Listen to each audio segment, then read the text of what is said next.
السلام عليكم ورحمة الله وبركاته.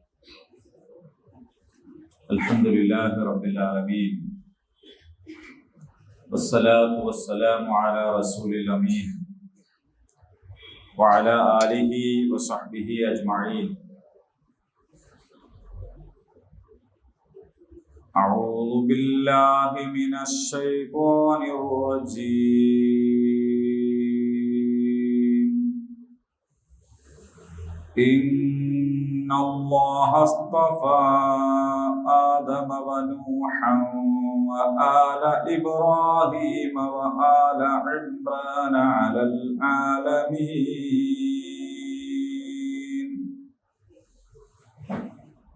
ذرية بعضها من بعض والله سميع عليم. صدق الله العظيم. സൂറ ആലു ഇമ്രാനിലെ 32ാമത്തെ ആയത്താണ് നമ്മൾ കഴിഞ്ഞ ക്ലാസ്സിൽ പഠിച്ചത്. ഖുൽ അത്തിഉല്ലാഹ് വറസൂൽ, പറയുക അല്ലാഹുവിനെയും അവന്റെ ദൂതനെയും നിങ്ങൾ അനുസരിക്കുക. ഫഇൻ തവല്ലൗ, നിങ്ങൾ പിന്മാറുകയാണെങ്കിൽ, ഫഇന്നല്ലാഹ, നിശ്ചയമായിട്ടും അല്ലാഹു, ലാ യുഹിബ്ബുൽ കാഫിരീൻ, സത്യനിഷേധികളെ സ്നേഹിക്കുകയില്ല. നമ്മൾ വിശദീകരിച്ചു. മനസ്സിലായ സ്ഥിതിക്ക് എല്ലാവരും അള്ളാഹുവിനെ അനുസരിക്കുന്നവരായി തീർന്നിട്ടുണ്ടാവും എന്ന് വിചാരിക്കുകയാണ്. അങ്ങനെ വിചാരിക്കല്ലേ പറ്റുള്ളൂ. അതൊന്നുമില്ല. മനസ്സിലാവരൊക്കെ മനസ്സിലാക്കണേ.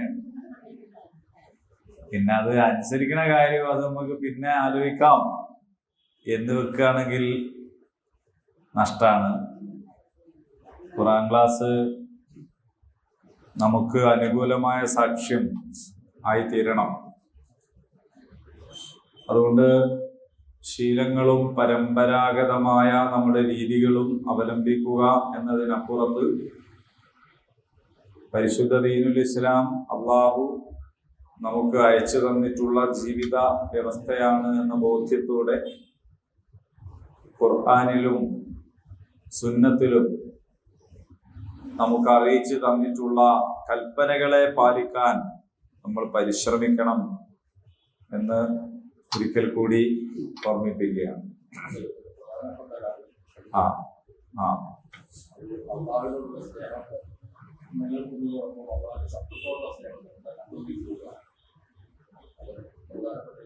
അതെ, അതായത് അള്ളാഹുവിനോടുള്ള സ്നേഹവും അള്ളാഹുവിൻ്റെ ശത്രുക്കളോടുള്ള സ്നേഹവും ഒരേ അവസരം നിലനിർത്താൻ ഒരാൾക്ക് സാധ്യമല്ല എന്ന് പറഞ്ഞത് പ്രധാനപ്പെട്ട ഒരു കാര്യമായിരുന്നു എന്ന് മാഷ് ഓർമ്മിപ്പിക്കുകയാണ്. നാടൻ പ്രയോഗത്തിൽ പറഞ്ഞാൽ 2 തോണിയിലും കാലിട്ട് സഞ്ചരിക്കാൻ കഴിയില്ല എന്നാണ് നമ്മൾ പറയാറുള്ളത്. തരക്കേടില്ല, തോണി അവിടെ നിർത്തിയിടുമ്പോൾ ചിലപ്പോൾ ഒരു ഹരം ഉണ്ടാവുമെങ്കിലും 2 തോണിയോ അല്ലെങ്കിൽ 2 തോണിയോ ചലിക്കാൻ തുടങ്ങിയാൽ നമ്മൾ വെള്ളത്തിലായി പോകും എന്നത് കരുതണം എന്നാണ്. ഇന്നല്ലാഹ, തീർച്ചയായിട്ടും അല്ലാഹു, ഇസ്തഫാ, തെരഞ്ഞെടുത്തിരിക്കുന്നു, ശുദ്ധീകരിച്ചിരിക്കുന്നു, കറ കളഞ്ഞിരിക്കുന്നു എന്നൊക്കെയാണ് ആ വാക്കിന്റെ അർത്ഥം. ഇസ്തഫ നമുക്ക് വളരെയേറെ സുപരിചിതമായ ഒരു വാക്കാണിത്. ഇതിന്റെ വേറെ ഒരു രൂപത്തിൽ, അതാണ് മുസ്തഫ. മുഹമ്മദ് മുസ്തഫ സല്ലല്ലാഹു അലൈഹി വസല്ലം. മുസ്തഫ എന്ന് പറഞ്ഞാൽ തെരഞ്ഞെടുക്കപ്പെട്ടവൻ എന്നാണ്. ജാഹിലിയ കാലത്ത് എല്ലാ തോന്നിവാസങ്ങളുമുള്ള ലോകത്ത് എല്ലാ തോന്നിവാസങ്ങളിലും പെട്ട് പോകാൻ മാത്രം സാഹചര്യത്തിന്റെ സമ്മർദ്ദമുള്ള ഘട്ടത്തിൽ അതിലൊന്നും പെടാതെ, അത്തരം മോശത്തരങ്ങളിലൊന്നും പോകാതെ, അശ്ലീല ആഭാസ അവസരങ്ങളിലൊന്നും ഒഴുകാതെ വേറിട്ട് സഞ്ചരിക്കാൻ, അൽ അമീനായി മുന്നോട്ടു പോകാൻ, വിശുദ്ധനായി തുടരാൻ സാധിച്ച മുഹമ്മദ് മുസ്തഫ സല്ലല്ലാഹു അലൈഹി വസല്ലം അള്ളാഹു സവിശേഷമായി ആ സമൂഹത്തിൽ നിന്ന് അദ്ദേഹത്തെ നന്നേ ചെറുപ്പത്തിലേ തന്നെ തെരഞ്ഞെടുത്തിട്ടുണ്ട്. അങ്ങനെ തെരഞ്ഞെടുത്ത് ഒരുക്കി തയ്യാറാക്കി സജ്ജീകരിച്ച് കൊണ്ടുപോയിട്ടുണ്ട്. അങ്ങനെയാണ് മുസ്തഫ.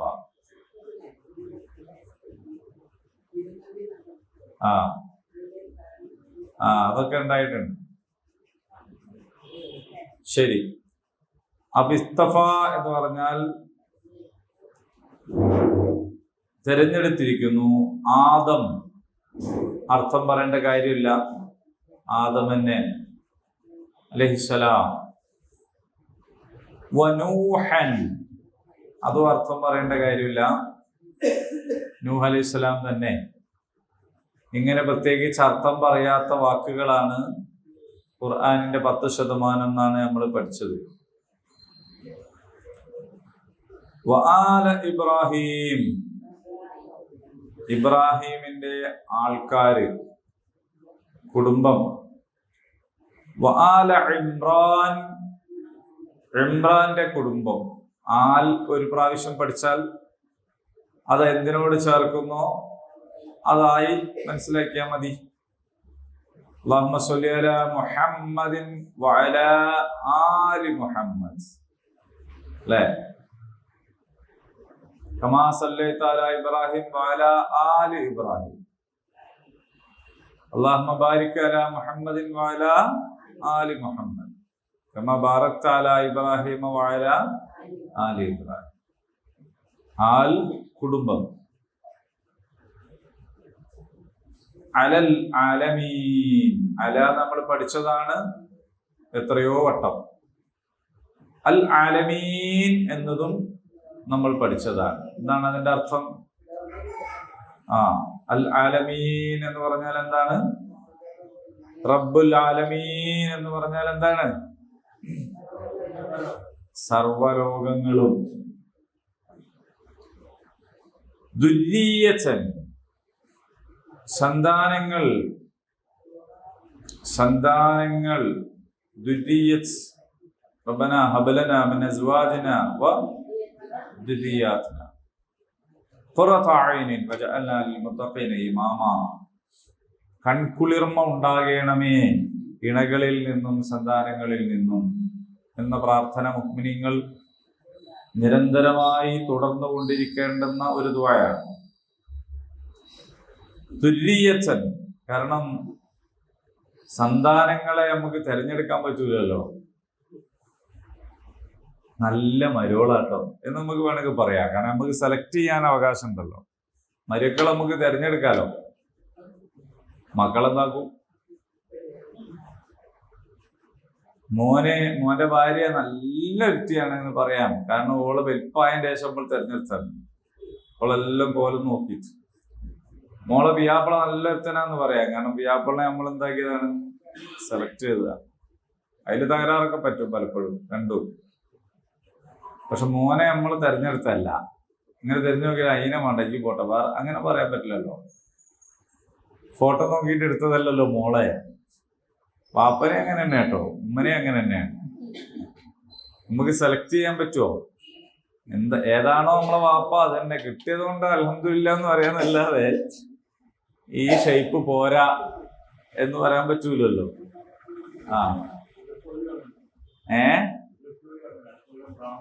അങ്ങനൊക്കെ വിചാരിക്കണവരുണ്ട്. അടുത്ത ജന്മത്തിൽ എനിക്ക് ഇന്നതായി ജനിക്കണം എന്നൊക്കെ വിചാരിക്കുന്നത്. ഇവരെ സമ്മതം നോക്കിയിട്ടല്ലല്ലോ അടുത്ത ജന്മം. അപ്പൊ ദുരിയത്ത് നന്നാവുക എന്ന് പറയുന്നത് വളരെ പ്രധാനമാണ്. അത് ദുആ ചെയ്ത് നേടേണ്ടതാണ്. അത് അള്ളാഹുവിന്റെ ഒരു തൗഫീഖാണ്. മക്കൾ നന്നായാൽ ആരും അമ്പത്തരൊന്നും പറയണ്ട, ഞാൻ നോക്കിയിട്ടാണ്, ഞാൻ അങ്ങനെ ശ്രദ്ധിച്ചിട്ടാണ് എന്നൊന്നും പറയണ്ട. അതൊക്കെ അള്ളാഹിന്റെ ഒരു തൗഫീഖാണ്. അത് നല്ലവർക്ക് നിലനിന്നോട്ടെ, നിലക്കാൻ വേണ്ടി തോർക്കുക, ഇത്രേ പറ്റുള്ളൂ.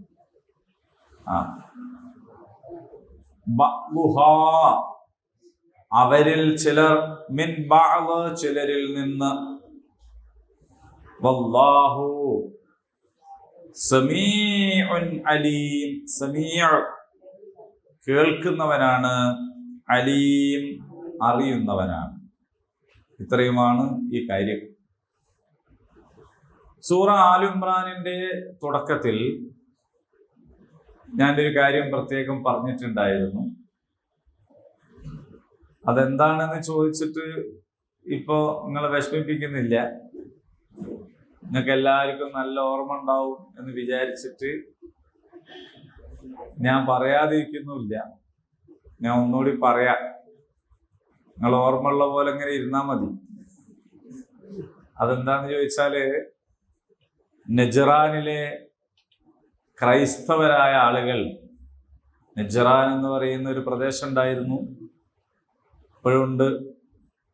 ആ പ്രദേശത്ത് അന്ന് ക്രൈസ്തവരായ ആളുകളായിരുന്നു കൂടുതൽ ഉണ്ടായിരുന്നത്. നജ്റാനിലെ ജോലി ചെയ്യുന്നവരൊക്കെ ഉണ്ടല്ലോ ഇപ്പോഴും. ഞാൻ അല്ലല്ല, നസ്രാണി എന്ന് പറയുന്നത് ക്രിസ്ത്യാനികളെ പറയുന്ന പേരാണ്. അല്ലല്ല, ഒന്നല്ല. നജ്റാനും നസ്രാനും തമ്മിൽ പ്രത്യേകിച്ച് ബന്ധമൊന്നുമില്ല. കൂനു അൻസ്വാറല്ലാഹ് നഹ്നു അൻസ്വാരി ഇലല്ലാഹ് എന്നൊക്കെ പറഞ്ഞിട്ട് ഖുർആൻ നമ്മൾ കാണുന്നുണ്ട്. നസ്രാനി എന്നത് അവരും അംഗീകരിക്കുന്ന പേരാണ്, നമ്മളും അംഗീകരിക്കുന്ന പേരാണ്, നമ്മൾ വിളിക്കുന്ന പേരാണ്. യമന്റെ അടുത്ത് എന്ന് പറയാം. അപ്പോ അവിടെ നിന്ന് നബി സല്ലല്ലാഹു അലൈഹി വസല്ലമയെ കാണാൻ വേണ്ടി കുറച്ച് ആൾക്കാർ വന്നു. അത് ഹിജറ 9-ാം വർഷമാണ്. ആ വർഷത്തിന് ഒരു പ്രത്യേകത ഉണ്ട്.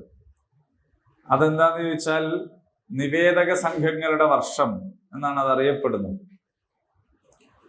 തിരുനബി സല്ലല്ലാഹു അലൈഹി വസല്ലം മക്കയിലെ ഇസ്ലാമിക പ്രബോധനം ആരംഭിച്ചു. രഹസ്യമായിട്ട്, പിന്നീട് പരസ്യമായിട്ട്. അപ്പോൾ എതിർപ്പുകൾ ഉണ്ടായി. അതിനെ തുടർന്ന് മർദ്ദനങ്ങളും പീഡനങ്ങളും ഉണ്ടായി, രക്തസാക്ഷിത്വം ഉണ്ടായി, പിന്നെ ഹിജറയുണ്ടായി. ആ ഹിജറ അങ്ങനെ ആദ്യത്തെ ഹിജറ, പിന്നത്തെ ഹിജറ എന്നൊക്കെ പറഞ്ഞിട്ടില്ലേ, പല ഹിജറകളും പോയി. ഒടുവില് മദീനയിലേക്ക് അല്ലെങ്കിൽ യസ്രിബിലേക്ക് ഹിജറ വന്നു. അത് മദീനയായി മാറി. പക്ഷെ എന്നിട്ടും ഒരു സ്ഥിരതയിലേക്ക് എത്താൻ പെട്ടെന്ന് കഴിഞ്ഞില്ല. അതുകൊണ്ട് ബദറുണ്ടായി, ഉഹുദുണ്ടായി. അങ്ങനെ സംഘർഷങ്ങളും വലിയ വെല്ലുവിളികളും പ്രതിസന്ധികളും. മക്കയിൽ നേരിട്ട പ്രതിസന്ധിയല്ല, മദീനയിൽ ചെന്നപ്പോൾ മദീനയിൽ വേറെ ഒരു പ്രതിസന്ധി ഉണ്ടായി. ഞങ്ങൾക്കൊരു പുസ്തകം നിർദ്ദേശിക്കട്ടെ, വായിക്കാൻ പറ്റുകയാണെങ്കിൽ. നല്ല ഒരു പുസ്തകമാണ്. നൂറുള്ള എന്ന് പറയുന്ന ഒരു നോവലുണ്ട്. നജീബ് കിലാനി എഴുതിയിട്ടുള്ള ഒരു നോവലാണ്. നബി സല്ലല്ലാഹു അലൈഹി വസല്ലമിന്റെ മദീന ജീവിതത്തെ ആസ്പദിച്ചുള്ള ഒരു പുസ്തകമാണ്. മലയാളത്തിൽ അത് അഷ്റഫ് കീഴ്വറമ്പ് വിവർത്തനം ചെയ്തിട്ടുണ്ട്. നൂറുള്ള. നിങ്ങൾ ഖുർആൻ പഠിക്കുന്ന ആൾക്കാർ, ചരിത്രം പഠിക്കുന്ന ആൾക്കാർ എന്നുള്ള നിലക്ക് അത് വായിച്ചാല് നല്ല ഒരു ചിത്രം നമുക്ക് ക്ലിയർ ആയിട്ട് കിട്ടും. നൂറുള്ള കേട്ടോ, പുതിയ പുസ്തകമാണ്. നല്ല ചരിത്രമാണ്. അതെ, നോവൽ രൂപത്തിലാണ്. അതുകൊണ്ട് നമുക്ക് ഇങ്ങനെ ഇരുന്നാല് 1000 പേജിന്റെ പുസ്തകം. അപ്പൊ കിട്ടുകയാണെങ്കിൽ വാങ്ങി വായിച്ചോളൂ. ഒരു പുസ്തകം വായിക്കുന്നതിന്റെ കഠോരമായ അതൊന്നുമില്ല. നല്ല സുഖമായിട്ട് ഇങ്ങനെ സ്മൂത്തായിട്ട് പോകണ ഒരു പുസ്തകം എൻ്റെ കയ്യിലുണ്ട്. ഞാൻ തരൂല, നിങ്ങൾ വാങ്ങി വായിച്ചാൽ മതി. നല്ല കുഴപ്പമില്ല. അപ്പോ അതിൽ കാര്യങ്ങളൊക്കെ കിട്ടും. അപ്പൊ അസ്വസ്ഥമായ സന്ദർഭങ്ങളൊക്കെ കഴിഞ്ഞ് പരിശുദ്ധ ദീനുൽ ഇസ്ലാമിന്റെ സ്വാധീനം നബി സല്ലല്ലാഹു അലൈഹി വസല്ലമിന്റെ നേതൃത്വത്തിൽ നടക്കുന്ന ഭരണ സംവിധാനത്തിന്റെ സുഖശീതളിമ ചുറ്റുപാടുകളിലേക്ക് ഇങ്ങനെ അലയടിച്ച് കൊണ്ടിരിക്കുന്ന ഒരു ഘട്ടത്തിൽ ആളുകൾ നബിയെ കാണാൻ വരാൻ തുടങ്ങി. വ്യത്യസ്ത ഗോത്രക്കാർ, ഭരണാധികാരികൾ, അങ്ങനെയുള്ള അയൽക്കാർ ഒക്കെ ഇങ്ങനെ വരാൻ തുടങ്ങി. അതങ്ങനെയാണ്. സ്വാധീനമുള്ള ആളുകളുടെ അടുത്തേക്കാണ് മനുഷ്യന്മാർ വരിക. ചിലപ്പോ ഒരു ഘട്ടത്തിൽ സ്കൂളിൽ നിന്നോ മറ്റോ ആട്ടി പുറത്താക്കിയതാണെങ്കിലും അതേ ആളെ തന്നെ പിന്നെ ഉദ്ഘാടകനായിട്ട് ക്ഷണിക്കപ്പെടും. കാരണം അപ്പോഴേക്ക് അയാളുടെ അവസ്ഥ മാറിയിട്ടുണ്ടാവും. ഇപ്പൊ നബി തിരുമേനി സല്ലല്ലാഹു അലൈഹി വസല്ലമിനെ ആട്ടിപ്പായിച്ചിരുന്ന ഒരു ഘട്ടമൊക്കെ കഴിഞ്ഞ് പിന്നെ നബിയെ തേടി ആളുകൾ വരുന്ന ഒരവസ്ഥയിലേക്ക് എത്തി. ലിയുദ്ഹിറഹു അല ദീനി കുല്ലി. നബിമാരെ അയച്ചതിന്റെ ഉദ്ദേശമായിട്ട് അള്ളാഹു ഖുർആനിൽ പറയുന്നൊരു കാര്യമാണത്. അപ്പോ നജറാനിൽ നിന്ന് വന്ന ഈ സംഘത്തിൽ അവരുടെ പുരോഹിതന്മാരുണ്ടായിരുന്നു, അവരുടെ സ്ട്രാറ്റജി മേക്കേഴ്സ് ഉണ്ടായിരുന്നു, ഇൻഫ്ലുവൻസ് ഉള്ള ആളുകൾ ഉണ്ടായിരുന്നു, അതേപോലെ പൊളിറ്റീഷ്യൻസ് ഉണ്ടായിരുന്നു. അവരിലെ പ്രധാനപ്പെട്ട പല ആളുകളും അടങ്ങുന്ന ഒരു സംഘമാണ് നബിയുടെ അടുത്ത് വന്നത്. അങ്ങനെ വന്നിട്ട് അവർക്ക് ചില ഉദ്ദേശങ്ങളൊക്കെ ഉണ്ട്. കഴിയെങ്കിൽ നബിനെ തന്നെ നമ്മളെ ഒരാളാക്കാം എന്നൊരു ഉദ്ദേശം അവർക്കുണ്ടായിരുന്നു എന്നാണ്. അങ്ങനെയാണെങ്കിൽ പിന്നെ സംഗതി സൗകര്യപ്പെട്ടല്ലോ എന്ന നിലക്കാണ്. ഇപ്പൊ ഈ തെരഞ്ഞെടുപ്പിന്റെ കാലത്ത് രാഷ്ട്രീയക്കാർക്കൊക്കെ നല്ല പരിചയം ഉണ്ടാവും. പല ആളുകളെയും പോയി കാണും. ചിലരെ പാർട്ടിയിലേക്ക് ക്ഷണിക്കും, ചിലരെ മുന്നണിയിലേക്ക് ക്ഷണിക്കും, ചിലരെ പുറത്തുനിന്ന് പിന്തുണയ്ക്കാൻ ക്ഷണിക്കും. അങ്ങനെ പല ജാതി സംഗതികളും ഉണ്ടാവും. കാരണം ഉപകാരം ഉണ്ടെന്ന് തോന്നിയാലാണ് ഇത്തരം സംഗതികളൊക്കെ ചെയ്യുന്നത്. അപ്പോ നബി സല്ലല്ലാഹു അലൈഹി വസല്ലം അവരെ വളരെ ഹാർദമായി സ്വീകരിച്ചു, ഹൃദ്യമായ സ്വീകരണം കൊടുത്തു. മദീനയിലെ മസ്ജിദ് നബവിയിലാണ് അവരെ സ്വീകരിച്ചത്. അവർക്ക് നല്ല വിശ്രമവും നല്ല ഭക്ഷണവും ഒക്കെ കൊടുത്ത് അവരെ നന്നായിട്ട് സ്വീകരിച്ചു. അപ്പൊ അങ്ങനെ സ്വീകരിച്ച് അതിനിടയിലാണ് അവർക്ക് പ്രാർത്ഥിക്കാൻ നേരായപ്പോ അവരെ അസ്വസ്ഥപ്പെട്ടതും അവരോട് അവിടെ തന്നെ പ്രാർത്ഥിച്ചോളാൻ പറഞ്ഞു എന്നൊക്കെ പറയുന്ന സംഭവമൊക്കെ അവിടുന്നാണ് ഉണ്ടായത്. ആ കാര്യത്തിൽ നമ്മൾ ഒരു പക്ഷേ നജറാനിലെ നിവേദക സംഘം എന്ന് മുമ്പും കേട്ടിട്ടുണ്ടാകും. എന്തായാലും അവര് സംസാരിച്ചത് നബിയോട് വളരെ കാര്യഗൗരവത്തിൽ ആണ്. അപ്പൊ അതുകൊണ്ട് എന്റർപ്രണേഴ്സിനുള്ളൊരു ഗുണമാണത്. നമ്മൾ എവിടെ പോയാലും നമുക്ക് പൈസ കിട്ടണ വിവരം എല്ലാരും അറിയുന്നുള്ളത്. അൽഹംദുലില്ലാ, അള്ളാഹു വരുമാനം ഇനിയും വർദ്ധിപ്പിച്ചെട്ടെ. പിന്നെ അവൻ നബി സല്ലല്ലാഹു അലൈഹി വസല്ലമിനോട് ഇവരെ സംസാരിച്ചു, നബി അവരോട് സംസാരിച്ചു. അപ്പൊ ആ സംസാരത്തിൽ പല പോയിന്റുകളും വന്നിട്ടുണ്ട്.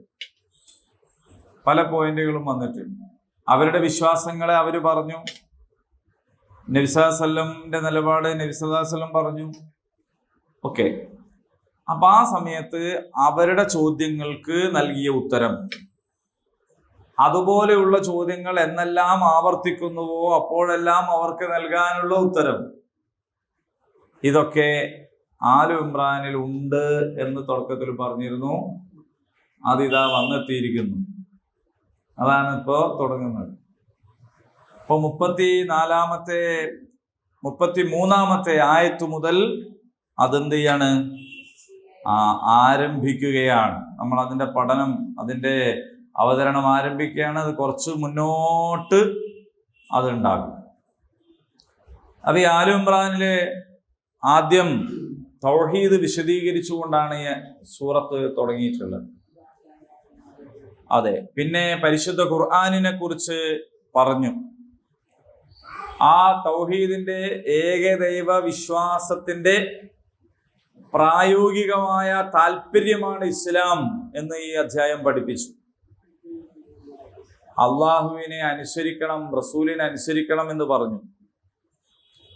അപ്പോൾ റസൂലിന്റെ പദവിയും അവസ്ഥയും വ്യക്തമാക്കപ്പെടുക എന്നതും ഈ ഒരു ചർച്ചയുടെ ഭാഗമാണ്. അങ്ങനെ പ്രവാചകന്മാർ ജനങ്ങളോട് കൽപ്പിക്കുന്നത് ജനങ്ങൾ അനുസരിക്കണം. എന്തുകൊണ്ട് അനുസരിക്കണം? ഞാൻ കഴിഞ്ഞ ആഴ്ച എൻ്റെ ചില ഭാഗങ്ങൾ പറഞ്ഞിരുന്നു. എന്തുകൊണ്ട് അനുസരിക്കണം? അള്ളാഹുവിന്റെ നബിമാരാണെന്നുള്ളത് കൊണ്ട് തന്നെയാണ് അനുസരിക്കേണ്ടത്. അള്ളാഹുവിന്റെ കൽപ്പനയാണ് അവർ മനുഷ്യർക്ക് കൊടുക്കുന്നത് എന്നതുകൊണ്ടാണ് അനുസരിക്കേണ്ടത്. അള്ളാഹുവിന്റെ പ്രവാചകന്മാരോട് നിങ്ങൾ അനുസരണം കാണിക്കണം എന്ന് പറയുമ്പോൾ അള്ളാഹുവിന്റെ പ്രവാചകന്മാർ ദിവ്യത്വമുള്ളവരാണെന്ന് വിചാരിക്കരുത്. അവിടെയാണ് പലർക്കും തെറ്റിപ്പോയിട്ടുള്ളത്. പലർക്കും എന്ന് പറഞ്ഞാൽ പല മത സമൂഹങ്ങളും പഴച്ചത് അവിടെയാണ്. ഇപ്പൊ ഹൈന്ദവന്മാരായ ആളുകൾ, ഹൈന്ദവ സുഹൃത്തുക്കൾ, നമ്മുടെ സഹോദര മതക്കാർ, നമ്മുടെ ചുറ്റുപാടുകൾ നമ്മൾ ധാരാളം കണ്ടുകൊണ്ടിരിക്കുന്ന ആളുകൾ, അവരിൽ അധികം ആളുകൾക്ക് അവരുടെ മതം എന്താണെന്നൊന്നും അറിഞ്ഞുകൂടാ. വേദം കണ്ടിട്ട് പോലും ഉണ്ടാവില്ല. ചിലപ്പോൾ അവരെങ്ങനെ ജീവിച്ചു പോവാണ്, ജനിച്ചത് കൊണ്ട് ആ മതത്തിൽ പെട്ടു എന്ന് മാത്രമേ ഉണ്ടാവുള്ളൂ. പക്ഷെ അവരിലെ അറിവുള്ള ആളുകളുമായിട്ട് സംസാരിച്ചാൽ നമുക്ക് മനസ്സിലാക്കാൻ കഴിയുന്ന ചില കാര്യങ്ങളുണ്ട്. അപ്പൊ അവര് അള്ളാഹുവിന്റെ അവതാരങ്ങളായിട്ടാണ് പലരെയും കാണുന്നത്. അതിൽ തന്നെ പല ഘട്ടങ്ങളുണ്ട്. ദശാവതാര സങ്കല്പത്തിൽ തന്നെ പല ഘട്ടങ്ങളുണ്ട്. മത്സ്യമുണ്ട്, വരാഹമുണ്ട്, അല്ലെ, കൂർമ്മം എന്നൊക്കെ പറഞ്ഞ കുറെ സംഗതികളുണ്ട്. നമ്മൾ ഈ പന്നി എന്നൊക്കെ പറയുന്നതൊക്കെയാണത്, നന്നായിട്ട് പറയുന്നെന്ന് മാത്രമേ ഉള്ളൂ. അപ്പൊ ഇങ്ങനെ ഓരോ കാലഘട്ടത്തിൽ ഇങ്ങനെ അവതരിച്ചു. പിന്നീടാണ് അതിലാണ് കൃഷ്ണനൊക്കെ പിന്നീട് വരുന്നത്. അവസാനത്തെ ആളാണ് കൽക്കി.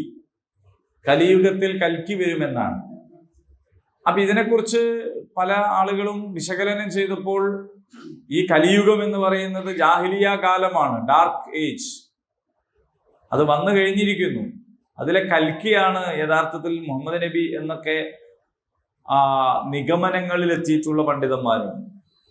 അതിന്റെ കാരണം കൽക്കി പുരാണത്തിലെ പല ലക്ഷണങ്ങളും മുഹമ്മദ് നബിയോട് ചേർന്ന് നിൽക്കുന്ന ലക്ഷണങ്ങളാണ്. പേര്, അതുപോലെ വാളുപയോഗിച്ച് യുദ്ധം, ഇങ്ങനെ ഒരുപാട് സംഗതികൾ അതിലെ ലക്ഷണങ്ങളായിട്ട് പറയുന്നുണ്ട്. അതൊക്കെ മുഹമ്മദ് നബിയുമായിട്ട് നല്ല സിമിലാരിറ്റി ഉള്ളതാണ്.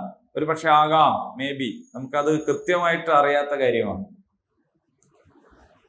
പക്ഷെ എന്താ സംഭവിച്ചത് എന്ന് ചോദിച്ചാൽ, ഈ പ്രവാചകന്മാരെ ഇവർ ദൈവത്തിന്റെ തന്നെ അവതാരമായിട്ട് കണ്ടു എന്നുള്ളതാണ്. ദൈവം തന്നെ എന്ത് ചെയ്തിരിക്കുകയാണ്? അവതരിച്ചിരിക്കുകയാണ്. ആ സങ്കല്പം അവര് എല്ലാ നല്ല മനുഷ്യന്മാരിലേക്കും ചേർത്തു പറയും. അതുകൊണ്ടാണ് ഇപ്പോഴും ഒരാളെ നമ്മൾ നന്നായിട്ട് സഹായിച്ചാൽ ഒരു പറയും, നിങ്ങൾ എനിക്ക് ദൈവമാണ് പറയും, അല്ലേ, കൺകണ്ട ദൈവം എന്ന് പറയും. അപ്പൊ നല്ല സഹായം ചെയ്താൽ, ഒരാളെ വല്ലാതെ അങ്ങോട്ട് സ്നേഹിച്ചാൽ അവരെന്ത് പറയും? എൻ്റെ ദൈവമാണ് എന്ന് പറയും. അപ്പൊ ദൈവം, ദൈവീക ഗുണം, ദിവ്യത്വം എന്നൊക്കെ പറയുന്നത് അവരെന്ത് ചെയ്യുന്നു? പുണ്യപുരുഷന്മാരിലും പ്രവാചകന്മാരിലും ആരോപിക്കുന്നു. അത് ക്രിസ്ത്യാനികളോ തന്നെയാണ് ചെയ്തത്. അവര് ഈസാ അലൈഹിസ്സലാം എന്ന് പറയുന്ന ഏറ്റവും മഹനീയമായ വിശുദ്ധനായ ഒരു വ്യക്തിയെ എന്ത് ചെയ്യുന്നു? ദൈവപുത്രനാക്കി, ദൈവമാക്കി, മൂന്നിലൊരുവനാക്കി അങ്ങനെ കൊണ്ടുവരും. അപ്പൊ ഒരു അബദ്ധധാരണയാണ്. അപ്പൊ റസൂലിനെ നിങ്ങൾ അനുസരിക്കണം. എന്തുകൊണ്ട്? അള്ളാഹുവിന്റെ കൽപ്പനയാണ് റസൂൽ പറയുന്നത്. അല്ലാതെ റസൂലിൽ എന്തില്ല? ദിവ്യത്വം എന്ന് പറയുന്ന ഒരു സംഗതിയില്ല. ദൈവത്തിന്റെ ഒരു ഭാഗമാണ്, ഒരു കഷ്ണമാണ്, അങ്ങനല്ല. ഇത് ഖുർആൻ വളരെ കണിശമായി തന്നെ പഠിപ്പിക്കുന്ന ഒരു കാര്യമാണ്. അപ്പോൾ ദൈവത്തോടുള്ള അനുസരണം ആണ് നബിനെ അനുസരിക്കുക എന്ന് പറയുന്നത്. ഇത് രണ്ടും തമ്മിൽ വേർതിരിച്ച് മനസ്സിലാക്കണം. റസൂലിനെ അനുസരിക്കുക എന്ന് പറയുന്നത് ഇബാദത്താണ്. ആർക്കുള്ള ഇബാദത്താണ്? അള്ളാഹുവിനുള്ള ഇബാദത്താണ്. അള്ളാഹിനെ അനുസരിക്കുക എന്നുള്ളത് ഇബാദത്താണ്. ആർക്കുള്ള ഇബാദത്താണ്? അള്ളാഹ്ക്കുള്ള ഇബാദത്താണ്. അപ്പൊ റസൂലിനെ അനുസരിക്കുക എന്നുള്ളത് ഇബാദത്താണ്. ആർക്കുള്ള ഇബാദത്താണ്? അള്ളാഹുവിനുള്ള ഇബാദത്താണ്. അപ്പോ അത്തിഉല്ലാഹ വർ റസൂൽ എന്ന് പറയുമ്പോ ആ ഇത്താഅത്ത് അള്ളാഹുവിനുള്ള ഇബാദത്താണ്. ഇപ്പൊ റസൂലിനെ അനുസരിക്കുമ്പോൾ അത് റസൂലിനുള്ള ഇബാദത്തല്ല. എന്തുകൊണ്ടല്ല എന്ന് ചോദിച്ചാൽ അള്ളാഹുവിന്റെ കൽപ്പനയാണ് റസൂൽ കൽപ്പിക്കുന്നത് എന്നതിനാലാണ് അനുസരിക്കുന്നത് എന്നതുകൊണ്ടാണ്. ഇനി അവിടുന്ന് ഒരാൾ മാറി റസൂല് എന്ന നിലക്ക് അല്ലെങ്കിൽ മുഹമ്മദ് എന്നുള്ള നിലക്ക് ആരെങ്കിലും അള്ളാന്റെ കൽപ്പന എന്നുള്ള നിലക്കല്ല, അതൊരു പുണ്യപുരുഷനാണ് എന്ന നിലക്ക് ആണ് അനുസരിക്കുന്നതെങ്കിൽ അത് ആർക്കുള്ള ഇബാദത്താവും? റസൂലുള്ള ഇബാദത്താവും. അപ്പൊ അത് ശിർക്കാവും. അതിപ്പോ റസൂലായിട്ട് വെച്ച് പറയുമ്പോൾ നമുക്ക് കൺഫ്യൂഷൻ ആവും. ഉമ്മനായിട്ട് വെച്ച് പറയാം, അതാ നല്ലത്. ഒരാൾ ഉമ്മനനുസരിക്കുമ്പോൾ അത് അള്ളാഹ്ക്കുള്ള ഇബാദത്താണ്. കാരണം എന്താണ്? വഖല്ലാ റബ്ബുക അല്ലാ തഅബുദു ഇല്ലാ ഇയ്യാഹു വബിൽ വാലിദൈനി ഇഹ്സാന, അള്ളാഹ് പറഞ്ഞതാണ് അനുസരിക്കാൻ. പക്ഷെ അള്ളാഹ് പറഞ്ഞതൊക്കെ അടക്കട്ടെ, ഞാനിപ്പോ എന്റെ ഉമ്മനാണ് അനുസരിക്കുന്നത് എന്ന് വെച്ചാൽ അത് ഉമ്മാക്കുള്ള ഇബാദത്താവും. അപ്പൊ അത് ശിർക്കാവും. അപ്പൊ ഉമ്മാനെ അനുസരിക്കുന്നത് തന്നെ അള്ളാഹ്ക്കുള്ള ഇബാദത്താവുന്ന അനുസരണമുണ്ട്, ശിർക്കാവുന്ന അനുസരണമുണ്ട്. കാരണം എന്താന്ന് വെച്ചാല് അള്ളാഹുവിന്റെ കൽപ്പനക്ക് അനുസൃതമായിട്ട് ഉമ്മാനെ അനുസരിക്കുമ്പോഴാണ് അത് അള്ളാഹ്ക്കുള്ള ഇബാദത്താവുക.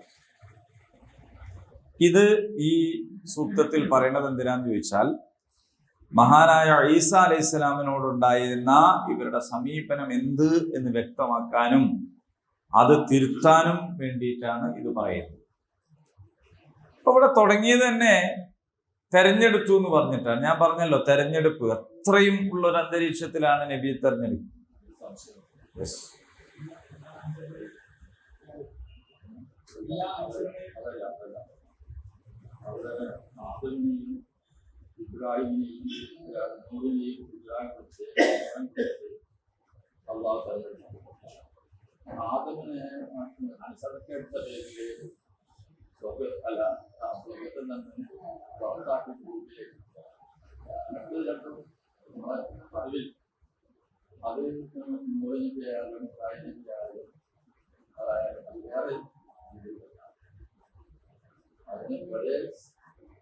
പറയാം. അതായത് ആദമിനെ തെരഞ്ഞെടുത്തു, അല്ലെ? നൂഹിനെ തെരഞ്ഞെടുത്തു. ആദം അലൈഹിസ്സലാമിനെ ശരിക്കും അള്ളാഹു ഒരാളെ സൃഷ്ടിക്കണം എന്ന് ഉദ്ദേശിച്ചാൽ കുൻ എന്ന് പറഞ്ഞാൽ മതി, ഫയക്കൂൻ, അപ്പോഴുണ്ടാകും. അപ്പൊ അള്ളാഹു ആദമിനെ തെരഞ്ഞെടുത്തത് ഭൂമിയിലെ ഖലീഫയായിട്ടാണ്. അള്ളാഹുവിന്റെ സൃഷ്ടി എന്ന് പറയുന്ന നമുക്ക് അറിഞ്ഞുകൂടാത്ത നിഗൂഢമായ ഒരു സംഗതിയിൽ നിന്നാണ് അള്ളാഹു മനുഷ്യനെ സൃഷ്ടിക്കുന്നത്. അതൊരു തെരഞ്ഞെടുപ്പാണ്. ആ തെരഞ്ഞെടുപ്പിൽ ആദമിന് വീഴ്ച സംഭവിച്ചു ഒരിക്കൽ. ആ വീഴ്ച എന്താണെന്ന് വെച്ചാൽ മരത്തിന്റെ അടുത്ത് പോയരുതെന്ന് പറഞ്ഞു, പോയി എന്നതാണ്. പക്ഷെ ആ പോയത് ആദമിൽ ഒരു കറയായി, ഒരു പാപമായി അവശേഷിക്കുന്നില്ല. കാരണം ആദം എന്ത് ചെയ്തിട്ടുണ്ട്? തൗബ ചെയ്തു. ആദം തൗബ ചെയ്തു മാത്രമല്ല, അള്ളാഹു തൗബ സ്വീകരിച്ചു. അതോടുകൂടി ആദം വിശുദ്ധനായി. ഇപ്പൊ ഭൂമിയിലേക്ക് ആദം വരുന്നത് പാപിയായിക്കൊണ്ടല്ല. ക്രിസ്ത്യാനിറ്റിയും ഇസ്ലാമും തമ്മിൽ വേർപെടുന്ന ഒരു വലിയ പോയിന്റ് അതാണ്. മണ്ണിൽ മനുഷ്യൻ പാപിയായി ജനിക്കുന്നുവെന്നും ആ പാപത്തെ ഏറ്റെടുക്കാൻ ദൈവപുത്രനായ യേശു വന്നുവെന്നും യേശുവിൽ വിശ്വസിക്കുന്ന മാമോദീസ മുങ്ങുന്ന മുഴുവൻ ആളുകളും ഈ ആദി പാപത്തിൽ നിന്ന് മുക്തരായി എന്നും ഇനി എന്തെങ്കിലും ഉണ്ടെങ്കിൽ ആ പാപത്തിന്റെ ശമ്പളം മരണമാണ്, മരണത്തോടെ അത് അവസാനിക്കുമെന്നും പിന്നീട് സ്വർഗലോകത്തേക്ക് കയറി പോകുമെന്നും എന്നതാണ് അവരുടെ വിശ്വാസം. ആരെങ്കിലും യേശുവിൽ വിശ്വസിക്കാതിരുന്നാൽ അവരിൽ ആ പാപം അവശേഷിക്കും എന്നാണ്. അങ്ങനെ അവർക്ക് നരകം എന്നാണ്. പക്ഷെ ഇസ്ലാമിന്റെ കാഴ്ചപ്പാട് മനുഷ്യൻ ജനിക്കുന്നത് കുല്ലു മൗലൂദി യൂലദു അലൽ ഫിത്ര, ഏറ്റവും ശുദ്ധമായ അവസ്ഥയിലാണ്, പാപിയായിട്ടല്ല. ആദം പാപം ചെയ്തതോ 2 പോയിന്റാണ് ഉള്ളത്. ഒന്ന്, ലാ തസിറു വാസിറത്തൻ വിസ്റ ഉഖ്റ, ഒരാളുടെ പാപം വേറെ ഒരാൾ പേറേണ്ടതില്ല. രണ്ടാമത്തെ പോയിന്റ്, ആദം തന്നെയും പാപിയായിട്ടല്ല ഭൂമിയിലേക്ക് വന്നത്, അള്ളാഹു തൗബ സ്വീകരിച്ച് വിശുദ്ധനായിക്കൊണ്ടാണ് വന്നത്. അപ്പോൾ ആ മരത്തിന്റെ അടുത്ത് പോയത് കൊണ്ടല്ലേ വന്നത്? പോയത് കൊണ്ടല്ല വന്നത്. ആ മരത്തിന്റെ അടുത്ത് പോണതിന് മുന്നേ അള്ളാഹ് പറഞ്ഞത് ഇന്നീ ജാഇലുൻ ഫിൽ അർളി ഖലീഫ, ഭൂമിയിലേക്ക് വേണ്ടിയിട്ട് എന്നാണ്. അപ്പൊ ആ മരത്തിന്റെ അടുത്ത് പോയാലും പോയില്ലെങ്കിലൊക്കെ ആദം നബി എങ്ങോട്ട് വരേണ്ടതാണ്? ഭൂമിയിലേക്ക് വരേണ്ടത്. അതേപോലെ ശൈത്താന്റെ പ്രാർത്ഥനയുണ്ട്. ആ ശൈത്താന്റെ പ്രാർത്ഥനയിൽ എനിക്ക് ലോകാവസാനം വരെ ആയുസ് തരണേ എന്ന് പറയുന്നുണ്ട്. അപ്പോ അള്ളാഹു ആ പ്രാർത്ഥന സ്വീകരിച്ചു എന്ന് നമ്മൾ വിചാരിക്കരുത്. അള്ളാഹു പ്രാർത്ഥന സ്വീകരിക്കല്ല ചെയ്തത്. ഇന്നക ലമുൻദിരി, നീ ലോകാവസാനം വരെ ആയുസ് നൽകപ്പെട്ടവനാണ് എന്ന് പറയാണ്. എന്ന് പറഞ്ഞാൽ അതിപ്പോ ഈ ചോദിച്ചില്ലെങ്കിലും അങ്ങനെ ആദ്യം തീരുമാനിച്ചതാണ്, അത് തിരുത്തുന്നില്ല എന്ന് മാത്രമേ ഉള്ളൂ. അപ്പൊ ആദം അലൈഹിസ്സലാമിനെ തെരഞ്ഞെടുത്തു എന്ന് പറയാൻ ഒരു കാരണം ഇവിടെ വേറെ കിടക്കുന്നുണ്ട്. ഇവിടെ പറയാൻ, അത് ഞാൻ പറയാം, അതിലേക്ക് നമുക്ക് വരാം. അതായത് ആദ്യകാലം മുതൽ തന്നെ ഉണ്ട് പുണ്യപുരുഷന്മാരും പ്രവാചകന്മാരും. ഇതൊരു പോയിന്റാണ്. ഇപ്പോ മദീനയിൽ ഉണ്ടായിരുന്ന ക്രൈസ്തവരുമായിട്ടാണല്ലോ ഈ സംസാരം. ഈസാ നബിയെ കുറിച്ചാണല്ലോ അവർ പറയുന്നത്. അല്ല, ഈസാ നബിയുടെയും മൂസാ നബിയുടെയും ഒക്കെ മുമ്പേ ഒന്നാമത്തെ മനുഷ്യൻ തന്നെ, ആദ്യ പിതാവ് തന്നെ എന്തായിരുന്നു? നബിയായിരുന്നു. ആദ്യ പിതാവിനെ തന്നെ അള്ളാഹു നബിയായിട്ട് തെരഞ്ഞെടുത്തിട്ടുണ്ട്.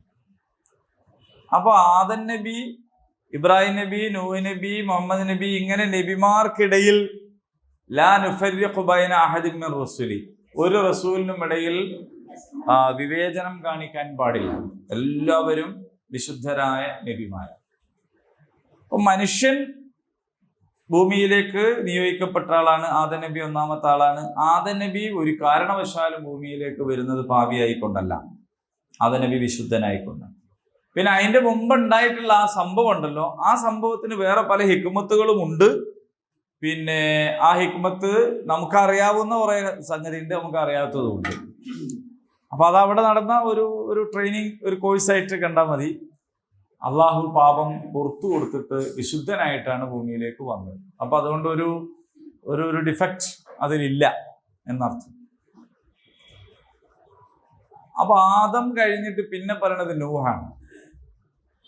ആദമിന്റെയും നൂഹിന്റെയും ഇടയിൽ വേറെ നബിമാർ ഇല്ലാത്തത് കൊണ്ടല്ല.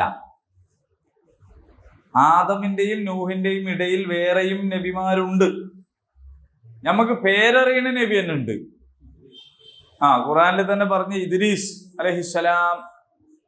ഇനി അങ്ങനെ അറിയാത്ത ആളുണ്ട്. ഷീസ് എന്ന ഒരു പ്രവാചകനെ കുറിച്ച് പറയുന്നുണ്ട്. ഷീസ് അപ്പൊ എന്ന് പറഞ്ഞാൽ ഹദീസ് പ്രകാരം 1.25 ലക്ഷത്തോളം നബിമാര് വന്നിട്ടുണ്ട്.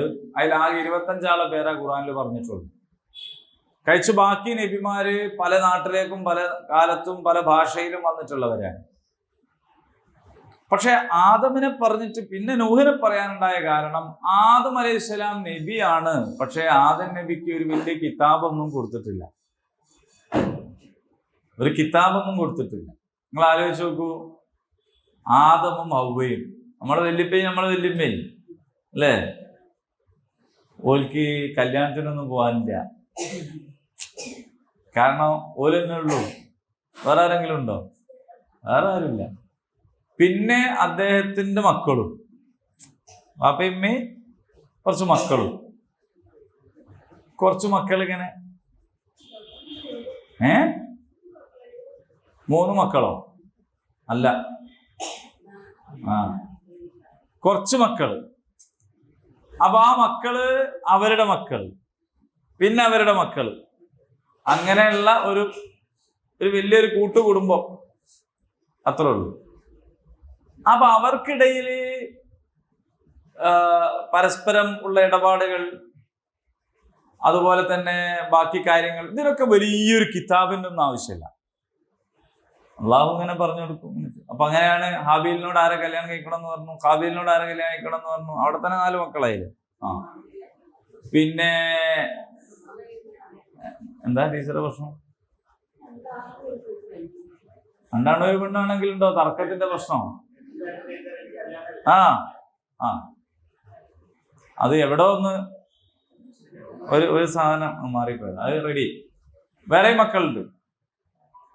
അപ്പൊ അതില് പിന്നെ ഞാൻ പറഞ്ഞു വന്നത് ഇത്രേ ഉള്ളൂ. ഒരു വലിയ കിതാബ്, ഒരു വലിയ ഭരണ സംഭവം ഒന്നും വേണ്ടിയില്ല. ഒരു കുടുംബമാണ്, ഇങ്ങനെ ലോകം മുഴുവനുമാണ്. അപ്പൊ അതിലും ഇലയൊക്കെ പറിച്ചിട്ട് നല്ല ഡ്രസ്സൊക്കെ ഉണ്ടാക്കി അങ്ങനെയുള്ള ഒരു രീതിയാണ്. അപ്പൊ നമ്മൾ പീടികയിൽ പോകുമ്പോൾ ലിസ്റ്റ് തയ്യാറാക്കി കൊടുക്കുന്ന ഒരു രീതി ഉണ്ടായിരുന്നു മുമ്പ് അല്ലേ? ഒരാൾ മീൻ വാങ്ങാൻ വേണ്ടി മാത്രം പോവുകയാണെങ്കിൽ ഒരു ലിസ്റ്റ് തയ്യാറാക്കി മീന് അങ്ങനെ എഴുതി കൊടുക്കേണ്ട ആവശ്യമില്ല. അത് പിന്നെ അങ്ങനത്തെ ആളാണെങ്കിൽ എഴുതി കൊടുക്കേണ്ടി വരും.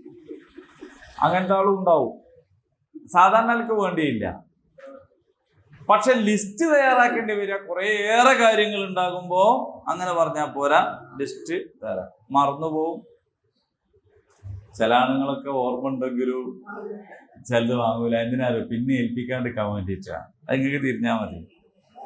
മൂപ്പരോട് പറഞ്ഞിട്ട് കാര്യമില്ല, മൂപ്പര് പറയണമൊന്നും കൊണ്ടുവരൂല, മൂപ്പർക്ക് ഓർമ്മ ഉണ്ടാവൂല എന്നൊക്കെ പറഞ്ഞു കിട്ടിയാൽ പിന്നെ ഏൽപ്പിക്കൂല. അപ്പൊ അങ്ങനത്തെ കുറെ പ്രശ്നങ്ങളുണ്ട്. അപ്പൊ അതൊക്കെ നിങ്ങൾ തന്നെ കരുതുക, നിങ്ങൾ വേണ്ട പോലെ ഇപ്പൊ ചെയ്യുമ്പോലൊക്കെ ചെയ്താൽ മതി. അതിനൊക്കെ പല പണിയുണ്ട് ഇപ്പോ. അപ്പോ നൂഹ് നബിന്റെ കാലമായപ്പോഴേക്ക് ജനങ്ങൾ പെരുകി, മനസ്സിലായില്ലേ? കുടുംബങ്ങൾ വ്യത്യസ്തമായി, അതൊരു സമൂഹം എന്നുള്ള നിലയിലേക്ക് വന്നു. അപ്പൊ ഒരു സമൂഹം എന്നുള്ള നിലയിലേക്ക് വന്നപ്പോ അവർക്കൊരു നിയമം, ഒരു ശരീഅത്ത് ഒക്കെ ആവശ്യമായി വന്നു. ആദം നബിന്റെ മക്കൾ എന്ന് പറഞ്ഞാല് ഒരു പ്രസവത്തിലുള്ള ആണ് വേറെ പ്രസവത്തിലുള്ള പെണ്ണിനെ കല്യാണം കഴിക്കുക, അങ്ങനെയാണ് പറഞ്ഞത്. അതാണ് ഈ ഖാബീൽ എന്താക്കിയത്, തെറ്റിക്കാൻ മെനക്കെടുത്ത്. അപ്പൊ യഥാർത്ഥത്തില് പിന്നെ നൂഹ് നബിന്റെ കാലമായപ്പോഴേക്ക് പിന്നെ അത് പറ്റൂല. കാരണം എന്താണ്, ആളുകൾ പറയുന്നുണ്ട് മറ്റേത് അങ്ങനെ അല്ലാതെ കഴിയില്ലല്ലോ. അപ്പം ശരീഅത്ത് മാറ്റം വരും, ശരീഅത്തിൽ പുതിയ സംഗതികൾ. അങ്ങനെ ഒരു സമൂഹത്തിലേക്ക് എന്ന് പറഞ്ഞിട്ട് വന്ന ഒന്നാമത്തെ നബിയാണ് നൂഹ് നബി. അപ്പൊ ആ പേരാണ് പിന്നെ ഇവിടെ പറയുന്നത്. ഒന്ന് ആദം. ആദമിനെ പ്രത്യേകം പറയാനുള്ള കാര്യം ആയത്ത് വേറെ വരുന്നുണ്ട്, എന്നാൽ ഞാനത് പറഞ്ഞേക്കാം. ഈസാ നബിക്ക് വാപ്പല്ല എന്നുള്ള കാരണത്താലാണ് ഈസാ നബി പടച്ചോന്റെ മോനാണെന്ന് ഇവര് പറയുന്നത്. അപ്പൊ അള്ളാഹ് പറയണത് ആദം നബിക്ക് വാപ്പയില്ല ഉമ്മയില്ല. അപ്പൊ എന്നാ പിന്നെ ഈസാ നബിനെക്കാട്ടിലും പടച്ചോനാണ്ട് ആരാള്? ആദം നബി അല്ലേ? അപ്പറഞ്ഞ് ന്യായം വെച്ച് നോക്കുകയാണെങ്കിൽ അതിനാണ് ആദമിനെ ഇവിടെ കൊണ്ടുവന്നത്. അള്ളാഹു ഈസാ നബിയെ തെരഞ്ഞെടുത്തു, അത് പേര് പറയുന്നുണ്ട്. പക്ഷെ തുടക്കം എവിടുന്നാണ്? ആദമിൽ നിന്നാണ്. അപ്പൊ ആദമിനെ തെരഞ്ഞെടുത്തു. ആദമിന് വാപ്പയില്ല ഉമ്മയില്ല. നൂഹിനെ തെരഞ്ഞെടുത്തു. നൂഹ് ഒരു സമൂഹത്തിലേക്ക് വന്ന ഒന്നാമത്തെ ദൂതനായിരുന്നു. പിന്നെ പറയുന്നത് ഇബ്രാഹിം അലൈഹിസ്സലാമിനെയാണ്. പക്ഷെ ഇബ്രാഹിം നബിനെ ഒറ്റ പേരിലല്ല പറയുന്നത്, ആലു ഇബ്രാഹിം എന്നാണ്. ഈ ആലു ഇബ്രാഹിം എന്ന് പറഞ്ഞു കഴിഞ്ഞാൽ ഇബ്രാഹിമിന്റെ കുടുംബം. അപ്പൊ അതില് ആരൊക്കെ ഉൾപ്പെടും? ഇസ്ഹാഖ് നബിയും ഇസ്മായിൽ നബിയും. ഇസ്ഹാഖ് നബിയുടെ വേറെ മോനുണ്ട് കേട്ടോ, ഇബ്രാഹിം നബിക്ക്. ആ മകനിലൂടെ വന്ന ആളാണ്, മറ്റേ മോനിലൂടെ വന്ന ആളാണ് ഷുഐബ് നബിയൊക്കെ. അപ്പൊ ഇസ്ഹാഖിലൂടെയും ഇസ്മായിലൂടെയും അല്ലാതെ ആണെന്തായത് ഷുഐബ് നബി ഉണ്ടാകുന്നത്. അപ്പോ ഹാജറും സാറയും അല്ലാതെ വേറെയും ഒരു ഭാര്യയുണ്ട്, ഖത്തൂറ എന്ന പേരിലൊരു ഭാര്യയുണ്ട്. അപ്പോ ഇതൊക്കെ എന്താ ഇയാൾ പറയുന്നത് എന്ന് വിചാരിക്കേണ്ട, ഇതൊക്കെ കിതാബിലുള്ളതാണ്, ഞാനായിട്ട് മേഡ് ചെയ്യുന്നില്ല. നമ്മൾ ചിലപ്പോൾ ശ്രദ്ധിച്ചിട്ടുണ്ടാവില്ല, നമ്മൾ മനസ്സിലാക്കിയിട്ടുണ്ടാവില്ല എന്ന് മാത്രമേ. അപ്പോ ഇബ്രാഹിമിന്റെ കുടുംബം എന്ന് പറയുന്നതോടുകൂടി ഈ നബിമാരെല്ലാവരും അതിൽപ്പെട്ടു. ഏത് നബിമാര്? ഇസ്ഹാഖ് നബിന്റെ മക്കൾ, ഇസ്രായേൽ നബിയുടെ മക്കൾ. ഇസ്രായേൽ നബിക്ക് 12 മക്കൾ. അപ്പൊ ബനു ഇസ്രായേൽ എന്ന് പറയുന്ന ആ സമൂഹം മൊത്തം അതിൽപ്പെട്ടു. പിന്നെ ഇസ്മായിൽ നബിയുടേത് എന്ന് പറയുമ്പോ എന്താ, ഇസ്മായിലരൊക്കെ അതിൽപ്പെട്ടു. അപ്പൊ അതുകൊണ്ടാണ് അബുൽ അംബിയ എന്ന് ആരെ പറ്റി പറയുന്നത്? ഇബ്രാഹിം നബിനെ പറ്റി പറയുന്നത്. കാരണം ഇബ്രാഹിം നബിക്ക് ശേഷം വന്ന ഈ പേരറിയുന്ന നബിമാരൊക്കെ എന്താണ്, ഇവരുമായിട്ടുള്ള മിംബാദ്, ബഅദുഹാ മിംബാദ് എന്ന് പറഞ്ഞല്ലോ. അവർ തമ്മിൽ എന്താണ്, പല നിരക്കുമുള്ള ബന്ധങ്ങൾ, കുടുംബങ്ങൾ, വംശം, അങ്ങനെയൊക്കെ പറയുന്ന സംഗതികളുണ്ട്. അപ്പൊ ആലു ഇബ്രാഹിം എന്ന് പറഞ്ഞാൽ അതിൽ പെട്ടു. പിന്നെ ആല ഇമ്രാൻ എന്ന് പറയുന്നത് എന്താണ്? അപ്പൊ ഇബ്രാഹിം നബീന്റെ ഈ പരമ്പരയിൽ അതും പെടും. പക്ഷേ ഇവിടെ ഇപ്പോ സംസാരിക്കുന്നത് ഈസാ അലൈഹിസ്സലാമിനെ പറ്റിയാണല്ലോ. അപ്പൊ ഈസാ നബിയുടെ ഉമ്മ മറിയമിന്റെ ഉപ്പയാണ് ഇമ്രാൻ. ഇമ്രാൻ ഇബ്നു മാത്താന്റെ മകൻ ഇമ്രാൻ. ആ ഇമ്രാന്റെ ഭാര്യ ഹന്ന. അപ്പൊ ഇമ്രാന്റെയും ഹന്നയുടെയും മകളായിട്ടാണ് മറിയം. ആ മറിയമിന്റെ മകനെ കുറിച്ചാണ് നിങ്ങളിപ്പോ പറഞ്ഞുകൊണ്ടിരിക്കുന്നത് എന്ന നിലക്കാണ് ആലു ഇമ്രാൻ എന്ന് പ്രത്യേകം പറഞ്ഞു. അപ്പൊ വേറെയുള്ള നബിമാരെ പേരൊന്നും പാടെ പറഞ്ഞിട്ടില്ല. ഈ ഖുർആനിന്റെ ഒരു ശൈലി ഞാൻ എത്രയോ തവണ ആവർത്തിച്ചതാണ്, ഇനിയും പറയാം. ആവശ്യമുള്ളതേ പറയൂ, ഓരോ സമയത്തും പറയേണ്ടതേ പറയൂ.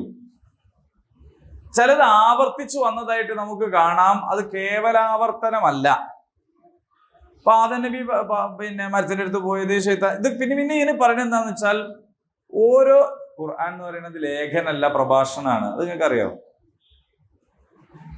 കലാമല്ലേ. ആ സംസാരത്തിന്, ആ പ്രഭാഷണത്തിന് ഓരോ സ്ഥലത്തേക്കും പാകമായ ചരിത്ര സംഭവങ്ങൾ പറയുക എന്നതാണ്. ഖുർആൻ മാത്തമാറ്റിക്സ് പഠിപ്പിക്കുന്ന കിതാബല്ല, ഖുർആനിൽ മാത്തമാറ്റിക്സ് ഉണ്ട്.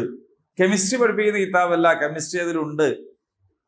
മനസ്സിലായോ? ഖുർആൻ എന്താണെന്ന് വെച്ചാൽ ഹിദായത്തിനുള്ള കിതാബാണ്. അപ്പോൾ ഒരാൾക്ക് സന്മാർഗം കിട്ടാൻ ആവശ്യമായ ചരിത്രങ്ങളും ന്യായങ്ങളും അതിന്റെ തെളിവുകളും അതുമായി ബന്ധപ്പെട്ട കാര്യങ്ങളുമാണ് ഖുർആനിൽ പറയാം. അപ്പൊ നൂഹ് നബിനെ പറഞ്ഞാൽ തന്നെ മതിയാവുന്നിടത്ത് പിന്നെ ഇദ്രീസ് നബിനെ പറയൂല.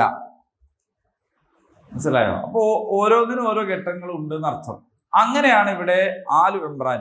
ഇനി ഇമ്രാൻ എന്ന് പറയുന്നത് വേറെ ഒരാൾ കൂടി ഉണ്ടായിരുന്നു, അദ്ദേഹത്തെ കുറിച്ചാ പറയുന്നതെന്ന് അഭിപ്രായപ്പെട്ടവരുണ്ട്.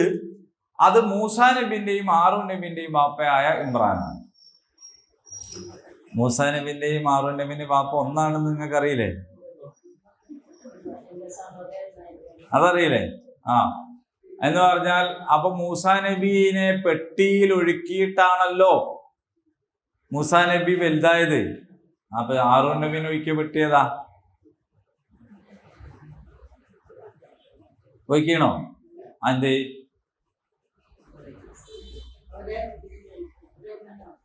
മറിയമ്മന്റെ മക്കളാണ്. അതെ, ഇസ്രായേലിനെ മുഴുവനും കൊല്ലുന്ന ഒരു കാലത്തല്ലേ മൂസാ നബി ഉണ്ടാകുന്നത്.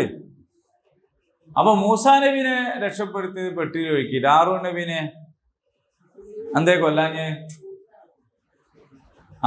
മൂത്തമ്മനെ കൊല്ലൂലെന്നാ? അതായത് ഈ ജ്യോത്സ്യൻ പറഞ്ഞതിന്റെ അടിസ്ഥാനത്തിലാണ് ഫിറഔൻ ഈ കൊല്ലണ പരിപാടി തുടങ്ങിയത്. ഈ ജ്യോത്സ്യൻ പറഞ്ഞത് ഒന്നിടവിട്ട കൊല്ലങ്ങളിൽ കൊല്ലാനാണ്. ഹാറൂൻ നബി ജനിച്ച കൊല്ലല്ല മൂസാ നബി ജനിച്ചത്. ഹാറൂൻ നബി ജനിച്ച കൊല്ലം കൊല്ലുന്ന കൊല്ലല്ല. മൂസാ നബി ജനിച്ച കൊല്ലം കൊല്ലുന്ന കൊല്ലാണ്. കൊല്ലുന്നോണ്ടാണോ കൊല്ലുന്ന പേരിട്ട് എനിക്കറിയില്ല. എന്തായാലും അതുകൊണ്ടാണ് എന്തായത്, പെട്ടിയിൽ ഒഴിക്കേണ്ടി വന്നത്. അപ്പൊ ഇവരുടെ പിതാവായ ഇമ്രാനെ കുറിച്ച് ആണ് പറയുന്നത് എന്ന് അഭിപ്രായപ്പെട്ടവരുമുണ്ട്. അങ്ങനെയാണെങ്കിലും കുഴപ്പമില്ല. കാരണം അങ്ങനെയാണെങ്കിൽ മൂസാ നബിക്ക് ശേഷം വന്ന വേറെയും നബിമാരുണ്ടല്ലോ, അല്ലേ? ദാവൂദ് നബി, സുലൈമാൻ നബി എന്നൊക്കെ പറഞ്ഞു. അപ്പൊ അവരെല്ലാവരുടെയും തെരഞ്ഞെടുപ്പുമായി ബന്ധപ്പെട്ട് ഈസാ നബി വരെ വന്ന് നിൽക്കുന്ന ഇസ്രായേൽ സമൂഹത്തിലെ ഇമ്രാന്റെ കുടുംബത്തിലെ അതിനെക്കുറിച്ചും ആകാം, അല്ലാഹു അലം. എന്തായാലും സന്ദർഭത്തിൽ ഇവിടെ നോക്കുമ്പോൾ നജറാനിലെ ക്രൈസ്തവരുമായിട്ടുള്ള സംസാരവും ഇനി വരാൻ പോകുന്നത് മറിയമിനെ കുറിച്ചും മറിയമിനെ പരിപാലിച്ച സക്കരിയയെ കുറിച്ചും ഒക്കെയാണ് എന്നതുകൊണ്ട് നമുക്ക് ഇതിനെ ഇങ്ങനെ മനസ്സിലാക്കാം എന്നർത്ഥം.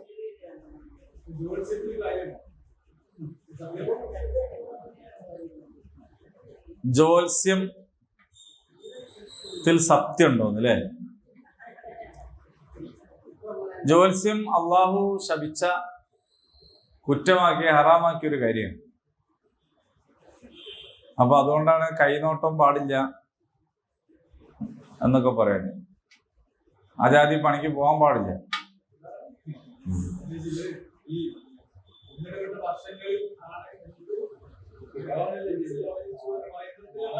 അതിനെന്താ കുഴപ്പോ? ജ്യോത്സ്യൻ എന്താ പറഞ്ഞത്? മൂസാനെ വലിയ വിശ്വസിച്ച് ഫിറൗനാണ്. എങ്ങനെ?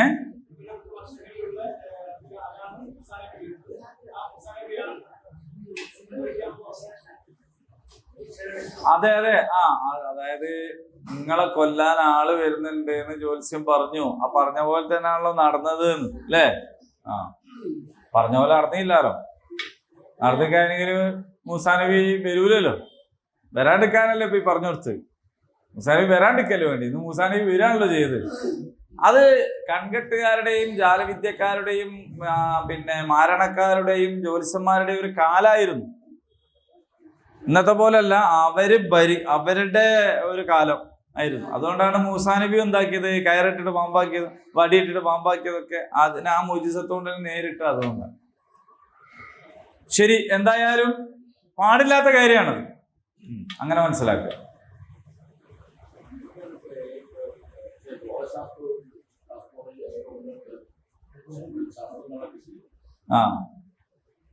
ശാസ്ത്രം എന്നുള്ള നിലക്ക് ശരിയാണ്. ശാസ്ത്രത്തെ എങ്ങനെ ഉപയോഗിക്കുന്നു എന്നുള്ളിടത്താണ് ഈ സംഗതികളൊക്കെ മാറി മറിയുന്നത്. മനുഷ്യന്മാര് ചൊവ്വാഗ്രഹത്തിലേക്ക് പോകുമ്പോഴും ഇവിടെ ചൊവ്വാദോഷം പറഞ്ഞിട്ട് പെണ്ണെട്ടാണ്ടിരിക്കണ ഒരു സാഹചര്യമാണല്ലോ ഉള്ളത്. അപ്പൊ അത് ശാസ്ത്രവുമായിട്ട് അതിന് എത്രത്തോളാണ് ബന്ധം? പിന്നെ ശാസ്ത്രമാണെങ്കിൽ യഥാർത്ഥത്തിൽ സമുദായം നോക്കിയിട്ടല്ലല്ലോ ബന്ധം ഉണ്ടാവുക. ശാസ്ത്രം എന്ന് പറയുന്നത് എല്ലാവർക്കും ഒരേപോലെ ആവണ്ടേ? ശാസ്ത്രം എന്ന് പറഞ്ഞാൽ ശരിക്കും സുന്നത്തുള്ള എന്നല്ലേ? അള്ളാഹുവിന്റെ സുന്നത്തിനാണല്ലോ ഈ ശാസ്ത്രം എന്ന് പറയുന്നത്. ഫിസിക്സ്, ബയോളജി, കെമിസ്ട്രി, മാത്തമാറ്റിക്സ് ഇതൊക്കെ സുന്നത്തുള്ളതാണ്. രണ്ട് കൂട്ടിയ 4 എന്ന് പറയുന്ന സാധനത്തിന് മാറ്റല്ല. ലാ തബ്ദീല സുന്നത്തില്ല. അള്ളാഹുവിന്റെ സുന്നത്തിൽ മാറ്റല്ല. അതുകൊണ്ടാണ് എന്താകുന്നത്? പിന്നെ 2 കൂട്ടിയാൽ 4 തന്നെ ആവുള്ളൂ. അത് ഒരാൾ നായര് കൂട്ടിയാല് 4, മാപ്പിള കൂട്ടിയാൽ 3, അങ്ങനെ ഇല്ലല്ലോ. ഇല്ല. പക്ഷെ ഈ ജ്യോതിഷവും ഈ സംഗതികളും ഒക്കെ ഒരു വിഭാഗത്തിനാണ് ബാധിക്കുന്നത്, വേറെ വിഭാഗത്തിന് അത് ബാധിക്കുന്നില്ല അല്ലേ? കന്നിമൂല വിശ്വസിക്കണവനാണ് ഇടങ്ങാറാക്കുന്നത്. ബുർജ് ഖലീഫ ഉണ്ടാക്കുന്നിടത്ത് കന്നിമൂല പ്രശ്നമാകുന്നില്ല. അപ്പൊ ശാസ്ത്രമാണെങ്കിൽ ആ ശാസ്ത്രം നമ്മളെ നാട്ടിലെ നിർമ്മിതിക്ക് മാത്രമല്ലല്ലോ പ്രശ്നമുണ്ടേ, ലോകത്തെല്ലായിടത്തും ഉണ്ടാവണ്ടേ? ലോകത്തെല്ലായിടത്തും ചൊവ്വാദോഷം ഉണ്ടാകണ്ടേ? ലോകത്തെല്ലായിടത്തും പൂച്ച മറുകണ്ടം ചാടിയാൽ സംഗതി മോശമാവണ്ടേ? ആവണ്ടേ? മോട്ടോർ സൈക്കിളിന് മുകളിൽ പോകുന്നതിന് കറുത്ത പൂച്ച മറുകണ്ടം ചാടിയ പോകാൻ വീണു. അപ്പുറത്ത് വന്ദേ ഭാരത് എക്സ്പ്രസ് പോകുന്നുണ്ട്, പൂച്ച മറുകണ്ടം ചാടിയ പൂച്ച പോവാന്നല്ലാണ്ട്. അപ്പോ ഇത് ശാസ്ത്രം എന്ന് അതിന് അങ്ങനെ പറയാൻ പറ്റില്ല. അതേസമയത്ത് ശാസ്ത്രീയമായിട്ടുള്ള അടിസ്ഥാനങ്ങൾ ഉണ്ടാകും. ആ അടിസ്ഥാനങ്ങളുടെ മേലാണ് എന്ത് സംഭവിക്കുന്നത്? അനാചാരങ്ങളും ദുരാചാരങ്ങളും ഒക്കെ കെട്ടിണ്ടാകുന്നത്. ഇപ്പൊ കൈരേഖ എന്ന് പറയുന്നത് നമ്മുടെ ജീവിതവുമായിട്ട് മൊത്തം ചെയ്തു വെച്ച പ്രോഗ്രാമുമായിട്ട് ഇതിന് ബന്ധമൊക്കെ ഉണ്ടാവാം ഉണ്ടല്ലോ നമ്മള്. കാരണം ഈ വെള്ളടയാളത്തെ കുറിച്ച് അത് തന്നെ പറയണ്ടല്ലോ. അപ്പൊ നമ്മളുടെ മൊത്തം പ്രോഗ്രാമിങ്, ആ പ്രോഗ്രാമിങ്ങുമായിട്ട് നമ്മുടെ രേഖകൾക്കൊക്കെ ബന്ധമൊക്കെ ഉണ്ടാവാം. പക്ഷെ ആ രേഖ ഒരാൾ കണ്ടുപിടിച്ച് ഭാവിയൊക്കെ പറയാൻ നിൽക്കുക എന്ന് പറഞ്ഞാൽ അവിടെയാണ് അതിന്റെ പ്രശ്നം. ഓക്കെ. ഏതായാലും ഇമ്രാൻ കുടുംബം എന്ന് പറയുമ്പോൾ ഇവരൊക്കെ അതിൽ ഉൾപ്പെട്ടു. അലൽ ആലമീൻ. അപ്പൊ ഇവരെ അള്ളാഹു പ്രത്യേകം തെരഞ്ഞെടുത്തിരിക്കുന്നു. അങ്ങനെ പ്രത്യേകം തെരഞ്ഞെടുത്ത് ലോകർക്ക് മുമ്പിൽ ആയിട്ട്, ലോകത്തിനു മേൽ അവർക്ക് വേണ്ടിയാണ് ഈ തെരഞ്ഞെടുപ്പ്. ഈ തെരഞ്ഞെടുപ്പിനെ പറ്റി പറയുമ്പോൾ ഒക്കെ നമ്മൾ മനസ്സിലാക്കണം, ഈ ആലു ഇബ്രാഹിം എന്ന് പറഞ്ഞാലും ആലു മുഹമ്മദ് എന്നൊക്കെ പറഞ്ഞാലും അതൊരു കേവല രക്തബന്ധത്തിന്റെ അടിസ്ഥാനത്തിൽ ഉള്ള ഒരു വർഗീകരണമല്ല. കേവല രക്തബന്ധത്തിന്റെ അടിസ്ഥാനത്തിലുള്ള വർഗീകരണം ആണെങ്കിൽ അല്ലാഹുമ്മ സ്വല്ലി അലാ മുഹമ്മദിൻ വഅലാ ആലി മുഹമ്മദ്, ഈ ആലി മുഹമ്മദ് എന്ന് പറഞ്ഞതിൽ അബൂലഹബ് പെടുമോ? കളാപ്പല്ലേ? പെടോ? ഇപ്പൊ ഇവിടെ തന്നെ പലതരം തങ്ങന്മാരില്ലേ. കഴിഞ്ഞ ദിവസം ഒരു തങ്ങള് വെള്ളം കൊടുക്കാൻ നേരത്ത് പറഞ്ഞത്, നിങ്ങള് മുസ്ലിങ്ങളായ ആൾക്കാരൊക്കെ സലാത്ത് എഴുതിയിട്ടും കുടിക്കുക, ഇവിടെ ഹിന്ദു സഹോദരന്മാരുണ്ടോ, നിങ്ങൾ എന്നാല് ഗുരുവായൂരപ്പനെ ഓർമ്മിച്ചിട്ട് കുടിക്കുക. ഇതൊക്കെ കൂടി ചേർന്നാണോ ആലു മുഹമ്മദ്? നിങ്ങൾ ആലോചിച്ച് നോക്കൂ, നേർക്ക് നേരെ ശിർക്ക് എന്ന് പറഞ്ഞാൽ എന്താ പീനൊക്കെ പറയാം. അപ്പോ അങ്ങനല്ല പറയുന്നത്. ഇപ്പൊ നൂഹ് നബി എന്നെ പറഞ്ഞല്ലോ, നൂഹ് നബിനോട് പറഞ്ഞല്ലോ, പിന്നെ എന്താ പറയാ, എന്റെ കുടുംബത്തിനെ രക്ഷപ്പെടുത്തും എന്ന് പറഞ്ഞപ്പോ പിന്നെ സാം എന്ന് പറയുന്ന മോനുണ്ടായിരുന്നു, ഔസ് എന്ന് പറയുന്ന മോനുണ്ടായിരുന്നു നൂഹ് നബിക്ക്. അതിൽ കൻആൻ എന്ന് പറയുന്ന മോനാണ് തിരിഞ്ഞു നിന്നത്. കൻആനാണ് പറഞ്ഞത് ഞാൻ ആ മലിന്റെ മുകളിൽ കയറി രക്ഷപ്പെട്ടോളാം, എന്റെ മരത്തിന്റെ മുകളിൽ പോയിക്കോളാം എന്നൊക്കെ പറഞ്ഞു. പക്ഷേ അപ്പോഴും നൂഹ് നബി ആ ബുനയ്യ എന്നാട്ടോ പറയണേ. മോനെ എന്ന് നമ്മളും വിളിക്കും, അതിന്റെ മുമ്പ് എന്താ മൃഗങ്ങളെ പേരുണ്ടാവുന്നേ ഉള്ളൂ. അതേ സമയത്ത് നൂഹ് നബി അങ്ങനെ മൃഗങ്ങളെ പേരൊന്നും ഇല്ലാതെ തന്നെ ശരിക്കും മോനെ തന്നെയാണ് വിളിക്കുന്നത്, ഇത്രയും വിലങ്ങി നിൽക്കുമ്പോഴും അല്ലേ. അതൊക്കെ നമുക്ക് പാടാണ് കേട്ടോ. മക്കളെ നന്നാക്കണമെങ്കിൽ വേറെ പേരിട്ട് വിളിച്ചാല് മക്കൾക്ക് മനസ്സിലാവുക ആ പേര് നിങ്ങൾ തന്നെയാണ് എന്നാണ്. അങ്ങനെ ഒരു സംഭവമുണ്ട്. അപ്പൊ യാ ബുനയ്യ, കുഞ്ഞിമോനെ ഇർക്കമായ ഞാൻ എൻ്റെ കൂടെ കേറിക്കോ എന്ന് പറയുന്ന രീതിയിൽ. പക്ഷേ കേറിയില്ല, കൊല്ലപ്പെട്ടു. എന്റെ കുടുംബത്തിന്റെ രക്ഷ, എന്റെ കുടുംബം എന്ന് പറഞ്ഞാൽ ആരാണ്? എന്റെ കപ്പലിൽ കയറിയവരാണ്. അപ്പൊ ആലു മുഹമ്മദ് എന്ന് പറയുമ്പോൾ അത് ശരിക്കും പറഞ്ഞാൽ മലയാളത്തില് ആളെന്ന് പറയില്ലേ, ഓല ആളാണ്, ഓല ആൾക്കാരാണ്, ഇതന്നെയാണ് ആൽ. മനസ്സിലായില്ലേ? അപ്പൊ ഓല ആളാണ് എന്ന് പറയുന്നതാണ്. അപ്പൊ കേവല രക്തബന്ധമുള്ളവരോടും ബന്ധം പുലർത്തണം കേട്ടോ. അതിന് ഖുർആനിൽ ആയത്തുണ്ട്. ഇപ്പോ ആദർശ ബന്ധാണെന്ന് പറഞ്ഞിട്ട് അനന്തരാവകാശം ഓരിയേക്കാൻ നേരത്ത് ആദർശ ബന്ധുക്കളെ തെരഞ്ഞു പോകരുത്. അനന്തരാവകാശമൊക്കെ അള്ളാഹ് ആയിരിക്കാ കൊടുക്കാൻ പറഞ്ഞത്? രക്തബന്ധുക്കൾക്ക് കെട്ടുബന്ധങ്ങൾക്കുമാണ്. നിക്കാഹിലൂടെ ഉണ്ടാകുന്നതും അല്ലാതെ രക്തബന്ധത്തിലൂടെ ഉണ്ടാകുന്നതുമായ കുടുംബത്തിനാണ്. അതിന് വേറെ തന്നെ അവകാശങ്ങളും ബാധ്യതകളും അനന്തരാവകാശം കയ്യിൽപ്പെട്ടതാണ്.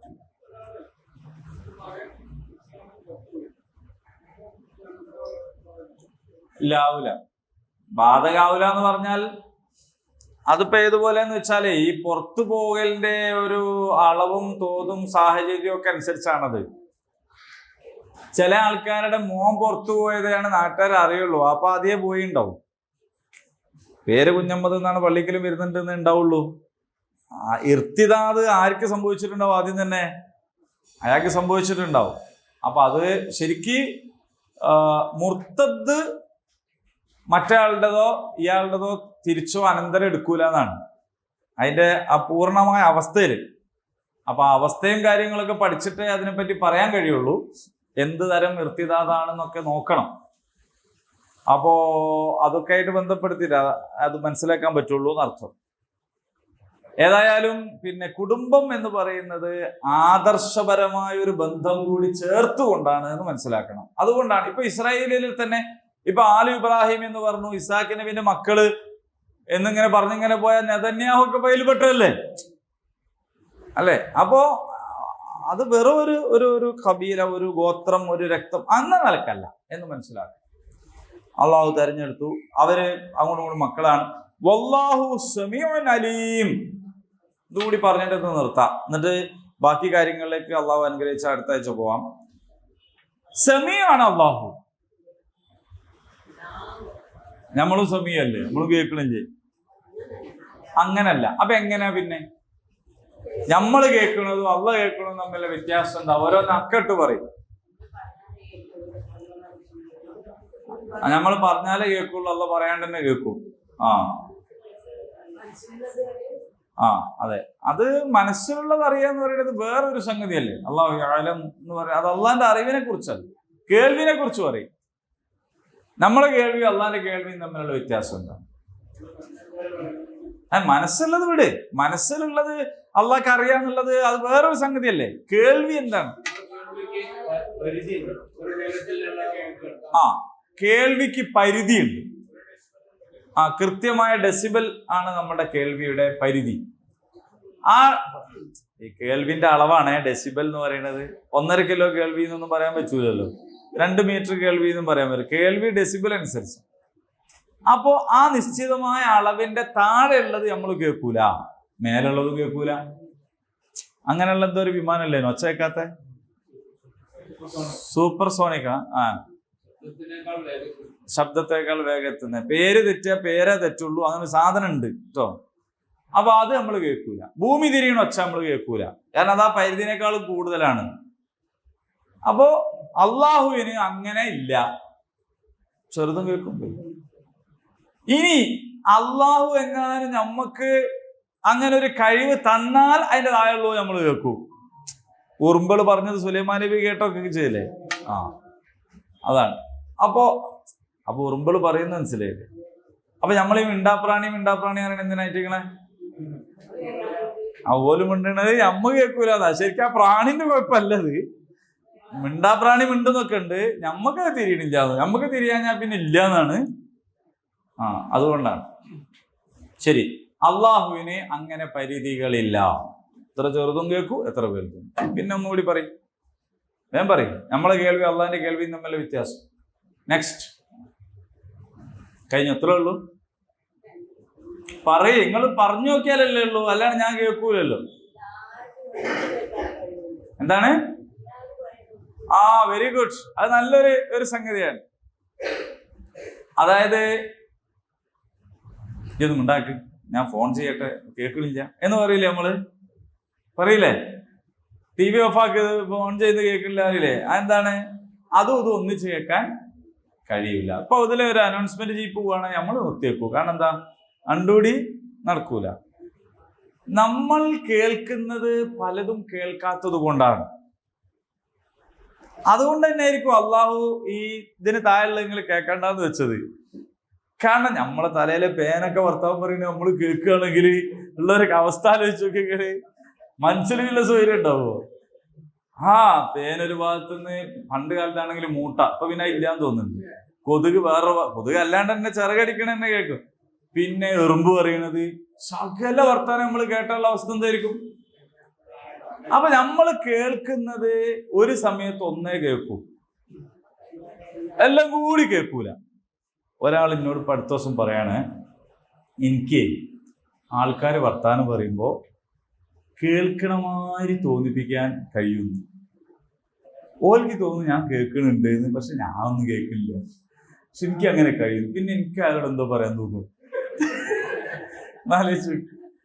ഇപ്പൊ ഈ ക്ലാസ്സിൽ ചില ആൾക്കാർ ഇരിക്കുന്നുണ്ടല്ലോ, ഞാൻ അങ്ങനെ വിചാരിക്കോ ഇയാളിതെല്ലാം കേൾക്കണുണ്ട്, അയാളെല്ലാം കേട്ട് വളരെ സാമർത്ഥ്യത്തിൽ ഇരുന്ന് ഇങ്ങനെ കേൾക്കണമായിരുന്നു. അപ്പൊ അങ്ങനെ ഉണ്ടാവുമല്ലോ. പിന്നെ നിങ്ങളെ പറ്റിയല്ല, അങ്ങനെയുള്ള ആൾക്കാർ. അപ്പൊ ഒരു സമയത്ത് ഒന്നേ കേൾക്കാൻ കഴിയുള്ളൂ മനുഷ്യന്. അള്ളാഹുവിന് അങ്ങനെയല്ല, എല്ലാം കേൾക്കാം. പിന്നെ അള്ളാഹുവിന്റെ കേൾവി നമ്മളെ കേൾവി തമ്മിലുള്ള വേറൊരു സംഗതി ഞാൻ തന്നെ പറയാം, കാരണം നേരം പോണ്ടായിരിച്ചിട്ടാണ്. ഉപാധികൾ, കേൾവിയുടെ ഉപാധികൾ ഇല്ലാതെ കേൾക്കുന്നവനാണ്. നമുക്ക് കേൾക്കണമെങ്കിൽ ചെവി വേണ്ടേ? നമുക്ക് കേൾക്കണമെങ്കിൽ വായു പിന്നെ തരംഗങ്ങളിലൂടെ ശബ്ദ തരംഗങ്ങൾ പ്രവേശിക്കണ്ടേ? അത് ബ്ലോക്ക് ചെയ്താൽ കേൾക്കുവോ? പഞ്ഞിയെടുത്ത് ചവിട്ടിൽ വെച്ചാൽ അതിനുള്ളിൽ അത് കയറിയില്ലേ പിന്നെ ഒന്നും കേൾക്കൂല അല്ലേ? ചെവി വിരലിട്ട് ഒന്നും കേൾക്കാതെ.